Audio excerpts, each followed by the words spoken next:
মাঠ জুড়ে বল দাপিয়ে বেড়ানো আলজেরিয়া আর ম্যাচ শেষে বাজিমাত করল আর্জেন্টিনা। বল পজিশন আর 619টি নিখুঁত পাস দিয়ে আলবিসেলেস্তেদের চোখ রাঙিয়েছে আলজেরিয়া, কিন্তু তাদের সব পরিকল্পনা একাই ধূলিসাৎ করে দিলেন জাদুকর লিওনেল মেসি। তার মহাকাব্যিক হ্যাট্রিকেই ৩-০ গোলে খড়কুটোর মতো উড়ে গেছে প্রতিপক্ষ।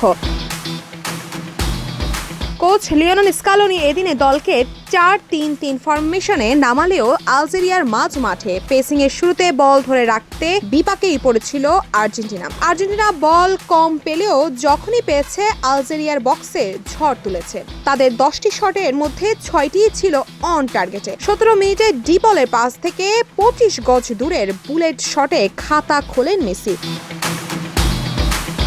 এরপর 60 মিনিটে ম্যাক আলিস্টার দূরপাল্লার শট আলজেরিয়ার কিপার লুকা জিদান ঠিকমতো ঠেকাতে না পারলে ফিরতি শটে নিজের 15তম বিশ্বকাপ গোলটি করেন জাদুকর। আর নাটকের আসল ক্লাইম্যাক্স আসে 76 মিনিটে। ডিফেন্সকে স্রেফ ছেলে খেলা বানিয়ে ক্যারিয়ারের প্রথম বিশ্বকাপ হ্যাট্রিক ওলটপালট করে দেন ফুটবল ইতিহাস।